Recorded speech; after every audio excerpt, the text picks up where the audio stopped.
tema que me fascina, un tema que además, debo contarles, aparece prácticamente en la mayoría de los seminarios a los que asisto. Bueno, todos aquellos seminarios que tienen que ver con mujeres, con liderazgo, etcétera, aparecen las famosas STEM, ¿no?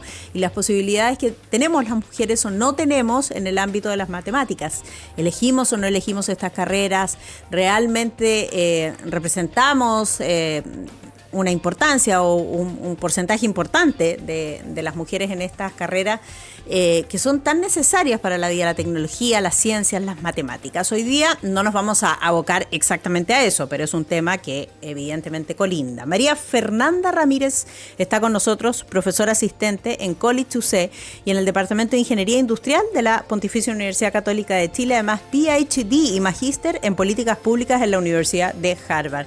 María Fernanda, un gusto recibirte. Muchas gracias, un gusto estar acá. Muchas gracias por estar acá. Vamos a hablar de la brecha de género en matemáticas, ¿no? Yo explicaba esto un poco de las mujeres en carreras STEM, que yo creo que es un término ya más conocido. Cuando nosotros comenzamos a hablar de esto, porque además una sigla en inglés, se conocía poco, pero hoy día ya me parece que está más incorporado en el lenguaje, en la toma de decisiones y en el manejo en general que hacen las personas de la sigla de STEM. Sí, yo creo que se ha ido popularizando, sí, que, ¿no? Bueno, igual para decirlo, no es ciencia, tecnología, ingeniería y matemáticas, porque también tiene una importancia súper estratégica para nuestro país. O sea, sí, nosotros somos un país minero, productivo, y en ese sentido tener capital humano, personas que puedan liderar procesos es súper importante. Y se estudia la brecha de género precisamente porque significa que nos perdemos muchos talentos que podrían aportar en esa dimensión también. Ahora, los números nos indican que esa brecha se ha ido acortando. Ya vamos a hablar del CIMSE propiamente tal, pero en términos como más globales o más generales, es una brecha que se ha ido cortando. Y además uno lo nota y lo escucha de las nuevas generaciones. Yo con mi sobrina, por ejemplo, que está prácticamente saliendo de ingeniería en la Universidad Católica, ¿cuántas mujeres son? Entonces, ya como que se está equiparando un poco más que cuando yo pasé, por lo menos, por la universidad. Claro, o sea, hay distintos temas en realidad. Yeah. Porque si bien, por ejemplo, nosotros en la Universidad Católica, ingeniería ha cerrado un poco su brecha. O sea, cuando yo fui alumna éramos un 12%, claro, y ahora es alrededor de un 30%. También hay otras carreras en la universidad, como el College de Licenciatura en Ciencias Naturales y Matemáticas, que también es STEM y tiene harta mejor tasa de mujeres, digamos, ahí es bastante más igualitario. Igual, cuando tú vas avanzando en la carrera, las mujeres se van... Es como una cañería con goteras. Y a medida que el agua avanza en la cañería, se va quedando menos... Con más y más goteras va quedando menos y menos agüita hacia el final. Entonces, ¿qué pasa? Que al nivel del magíster, del doctorado, sí, de la carrera académica en STEM y también en la industria, en los cargos más altos, vamos perdiendo mujeres. Entonces, si bien también culturalmente tal vez había un cambio, ya no existe esta idea tan fuerte de que las matemáticas tienen género, igual todavía lo vemos muy duro en participación de directorio, un montón de cosas, y también yo diría al interior de las casas, y de eso lo vamos a hablar, ¿cierto? Pero sí, la brecha de género aumentó con la pandemia, y eso tiene que ver con los roles de género al interior del hogar, y ahí las encuestas y los datos nos dicen que la cosa no ha cambiado tanto como nos gustaría. Tanto como nos gustaría ya, puede ser un espejismo. Pero sí creo que las cosas han ido avanzando, más que retrocediendo, sí, eso quiero establecer. Vámonos al CIMSE y esta brecha de género en matemáticas. ¿Cuál es el objetivo principal en un inicio, ¿no, del CIMSE? ¿Para qué se utiliza en el sistema educativo? ¿Sigue sirviendo? ¿Es una herramienta útil? Sí, yo diría desde mi perspectiva que sigue siendo una herramienta muy útil porque en el fondo el CIMSE es como el termómetro del sistema y nos dice cómo vamos y nos dice cómo vamos avanzando. En ese sentido, Chile es líder en la región en poder medir los resultados educativos de sus estudiantes. Y si bien ha habido algunas corrientes de resistencia hacia el CIMSE, porque igual es cierto que le quita cierto foco a los colegios y los colegios reciben mucha presión, yo creo que a veces eso es un poquito más de matar al mensajero. El CIMSE nos da un mensaje alarmante y es que no estamos avanzando como quisiéramos, sobre todo en lectura y matemáticas, que es lo que se mide más consistentemente.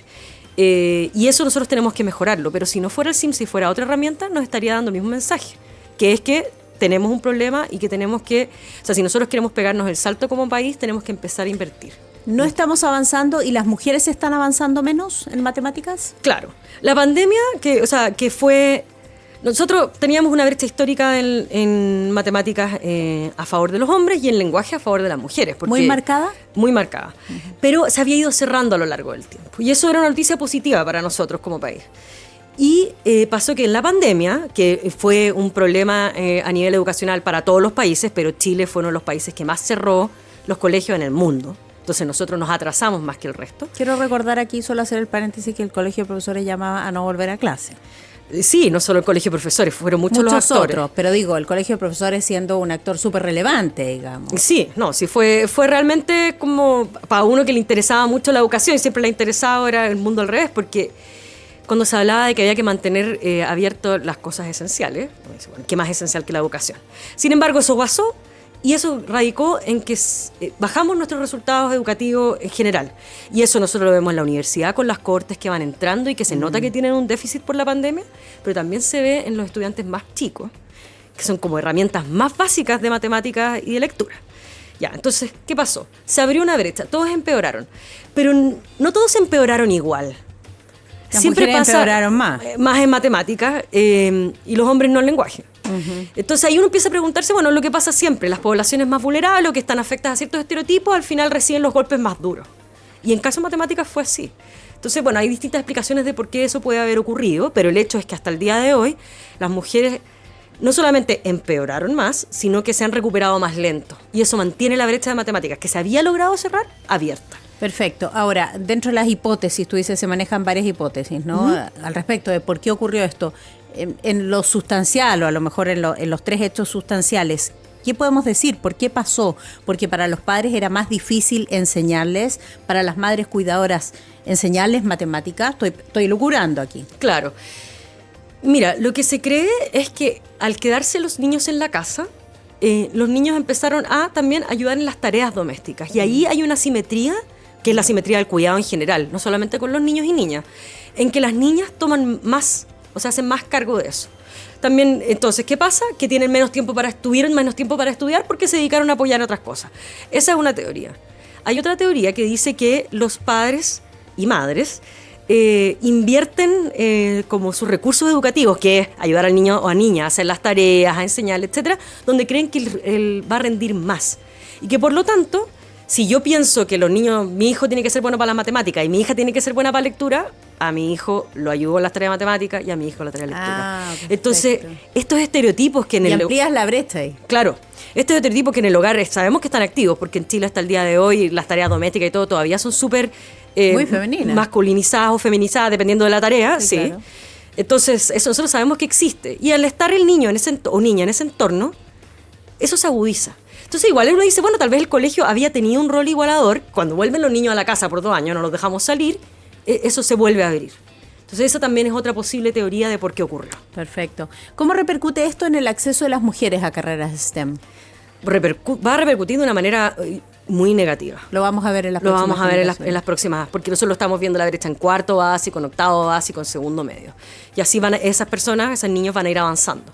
¿Por qué digo muy negativa? Porque el CIMSE tiene una correlación muy alta con los puntajes PAES que son necesarios para acceder a carreras STEM. Las carreras STEM en general son exigentes en puntaje. Muy exigentes. Sobre todo en la prueba de matemáticas. Entonces, ¿qué pasa? Que si tú en cuarto básico, porque te tuviste que quedar encerrado en tu casa, no te fue bien, ¿qué pasa con esas niñas cuando llegan a segundo medio en los colegios científicos humanistas y tienen que elegir en qué especializarse? Si ya vienen mal en matemáticas, sería muy raro que escojan el matemático. Y si no escogen los cursos matemáticos, quedan mal preparadas para la PAES, y ahora la mayoría de las carreras STEM exige la M2, que es la prueba como lo que era antes la prueba específica de matemáticas. Que es lo más difícil. Que es lo más difícil y que tú tienes que estar preparada. Entonces, si tú no fuiste en tercero y cuarto medio, no te reforzaste en matemática, en física, en ciencia, muy difícil que después puedas dar la prueba. Entonces, esto es como lo que decía yo, es una cañería. Si tú te goteas al principio de la cañería, muy difícil que después te vuelvas a meter. Entonces, hay que cuidar la participación de las mujeres en todos los niveles educativos. Yo trabajo harto también en temas de educación superior, pero para eso nosotros necesitamos que las niñas lleguen. Claro, primero capturarlas, claro. Claro, y ahí acá nosotros abrimos una gotera grande en cuarto básico y tenemos que forzarnos a cerrarla, no se va a cerrar sola. Qué pena, ya, y en ese esfuerzo por cerrarlo, ¿qué rol crees tú que tienen los establecimientos educacionales? ¿Qué rol tiene también la familia o dónde están los roles más importantes? Yo estoy mencionando el ámbito educativo porque allí está el método de enseñanza, de aprendizaje para ir cerrando las brechas. Claro, mira, yo creo que los establecimientos educacionales son fundamentales y de hecho su importancia quedó demostrada porque el momento en el que salen de la ecuación en la pandemia, eso empeora. Pero también hay otros actores, ¿cierto? Lo que dices tú, la familia, fundamental. Nosotros siempre pensamos en educación superior en las escuelas de pedagogía, porque los profesores tienen un rol fundamental. Pero yo creo que hay que ampliar la mirada. Siempre el fenómeno educativo se ha pensado como un problema en la Facultad de Educación. Y nosotros en el college, donde yo soy profesora, tendemos a mirar los problemas de una manera interdisciplinaria. Porque esto no es solamente educativo, también tiene que ver con temas culturales, de estereotipos, que por ejemplo las escuelas de psicología tienen mucho que decir. Entonces, nosotros desde la economía también ver los datos y poder tratar de guiar la discusión en ese sentido. Entonces, ¿qué se puede hacer? Yo creo que es multifactorial y hay que cambiar por un lado lo que pasa dentro de la sala de clases, pero también esta idea tan negativa de que hay ciertas disciplinas que son para uno u otro género. Qué increíble que eso siga culturalmente tan... Sí, y sigue muy fuerte. Tan metido en la sociedad. Claro, porque ahora dicen, no, las mujeres estamos súper empoderadas, ¿cierto? El 8M y muchas cosas, y eso es cierto, es el inicio.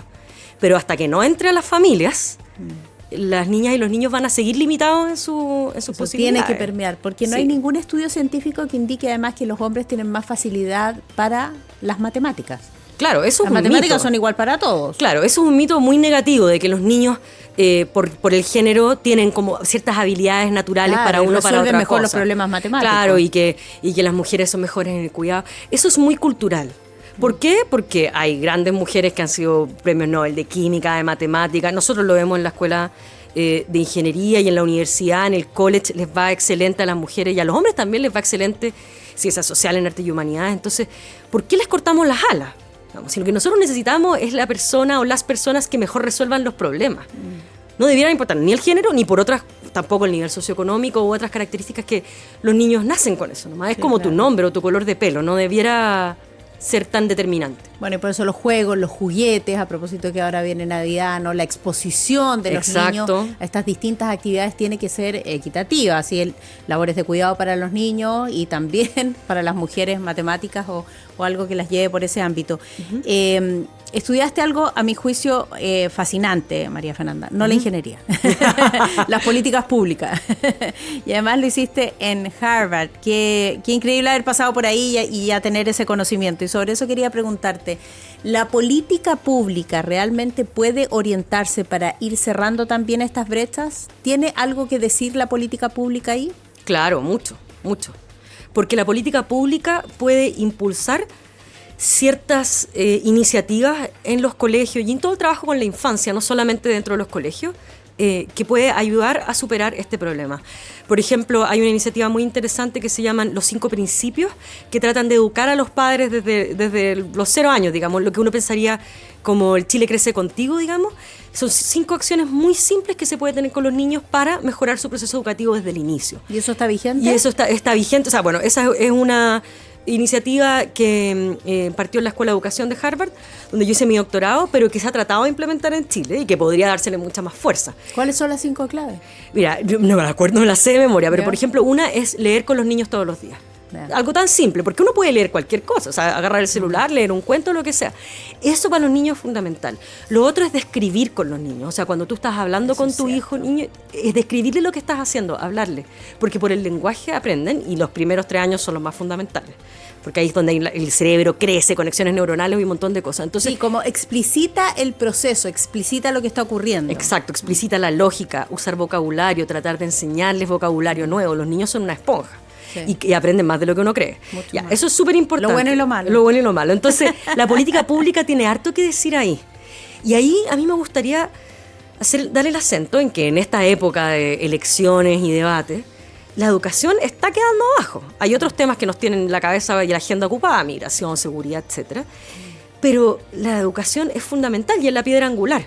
Entonces, si nosotros sabemos que hay cosas que tienen evidencia, que funcionan, hay que implementarlas, hay que darle financiamiento. Hay toda una discusión sobre los liceos bicentenarios, porque ahora que tiene el presupuesto y hay que ahorrar, ¿cierto? Bueno, ¿en qué vamos a ahorrar? Vamos a ahorrar en la educación primaria y primera infancia, donde sabemos que es lo que tiene más impacto positivo en los niños. Entonces, claro que la política pública tiene un rol en la medida en que nosotros decíamos que esto no importa. Bueno, y aquí estamos, ¿cierto?, tratando de abogar. Bueno, y aquí estamos remando. Sí, aquí estamos remando. Y aquí estamos remando.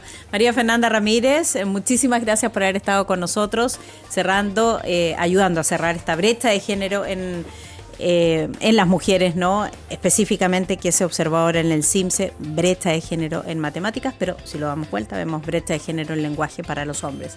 Muchas gracias por estar aquí con nosotros.